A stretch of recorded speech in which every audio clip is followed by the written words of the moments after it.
ഇപ്പോൾ ധർമ്മശാലയിൽ നിന്നും കാണികളെ ഒഴിപ്പിക്കുന്ന താരങ്ങളെ ഒഴിപ്പിക്കുന്ന ദൃശ്യങ്ങൾ കൂടി നമ്മൾ കാണുകയാണ്. IPL മത്സരം നിർത്തിവച്ചിരിക്കുന്നു. അങ്ങനെ രാജ്യം അതീവ ജാഗ്രതയിലേക്ക് പോവുകയാണ്. അതിർത്തികളിൽ സൈറൺ മുഴങ്ങുകയാണ്. അതിർത്തികളിൽ ബ്ലാക്ക് ഔട്ട് നിലനിൽക്കുകയാണ്. സൈനിക നടപടികൾ തുടരുന്നു.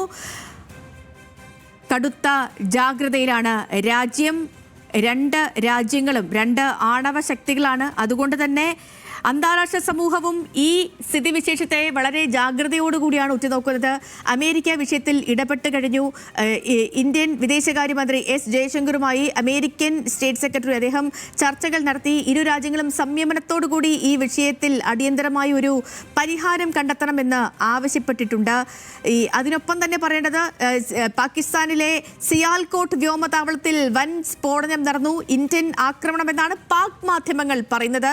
ഇന്ത്യയിൽ വിദേശ വിമാനങ്ങൾക്ക് വിലക്കേർപ്പെടുത്തിയിട്ടുണ്ട്. വിദേശ വിമാനങ്ങളൊക്കെ വഴിതിരിച്ച് വിടുകയും ചെയ്യുകയാണ്. സംഘർഷം രൂക്ഷമാകുന്ന ഒരു സാഹചര്യം നിലനിൽക്കുന്നു. ഓപ്പറേഷൻ സിന്ധൂറിന് ശേഷം പാകിസ്ഥാന്റെ ഭാഗത്തു നിന്നും ഇന്ത്യക്കു നേരെ ഉണ്ടാകുന്ന പ്രകോപനങ്ങൾ, ആ പ്രകോപനങ്ങളെ അതിശക്തമായി തിരിച്ചെടുക്കുകയാണ് നമ്മുടെ രാജ്യം. ഇന്നലെ പുലർച്ചെ 1 മണിക്ക് ശേഷം ഇന്ത്യയിലെ 15 സൈനിക കേന്ദ്രങ്ങൾക്കു നേരെയാണ് പാകിസ്ഥാൻ പ്രകോപനം നടത്തിയത്, ആക്രമണത്തിന് മുതിർന്നത്. ഈ 15 ആക്രമണ ശ്രമങ്ങളെയും ഇന്ത്യയുടെ പ്രതിരോധ സംവിധാനമായ S-400 ഉപയോഗിച്ച് ഫലപ്രദമായി നമ്മൾ പ്രതിരോധിച്ചിരുന്നു. ആ നിമിഷം മുതൽ ആരംഭിച്ച പാകിസ്ഥാന്റെ പ്രകോപനം ഇന്ന് രാത്രി വൈകിയും തുടരുകയാണ്. ഈ സമയത്തേക്ക് കാര്യങ്ങൾ എത്തുമ്പോൾ ഈ രണ്ടു രാജ്യങ്ങളും തമ്മിൽ ഒരു നേരിട്ടുള്ള നടപടിയിലേക്ക് നീങ്ങുന്നു. ഇന്ത്യയിൽ നിന്നും യുദ്ധ വിമാനങ്ങൾ പറന്നുയർന്നിരിക്കുകയാണ്.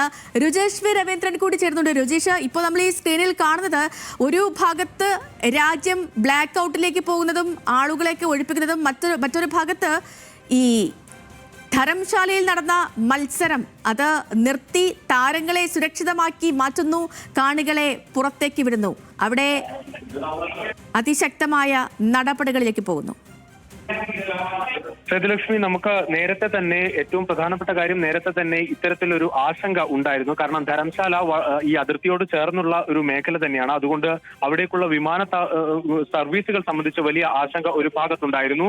അതുകൊണ്ട് നേരത്തെ തന്നെ ധർമ്മശാലയിലെ വിമാനത്താവളം 10-ാം തീയതി വരെ പ്രവർത്തനം നിർത്തിവെച്ച ഒരു സാഹചര്യമുണ്ട്. അതിനിടയിലാണ് ഈ മത്സരം നടക്കുന്നത്. നമുക്കറിയാം, ഇന്ത്യ ഒരു ഉത്തരവാദിത്തമുള്ള ഒരു രാജ്യം എന്ന നിലയിൽ 23,000-ൽ മുകളിൽ ആളുകൾ ഒരു മത്സരം കാണാൻ ഒരു സ്റ്റേഡിയത്തിലെത്തുന്ന ഒരു സാഹചര്യത്തിൽ ആ നിമിഷം ഈ ആക്രമണം ഉണ്ടാകുന്ന ഒരു പശ്ചാത്തലം ഉണ്ടാകുന്നു.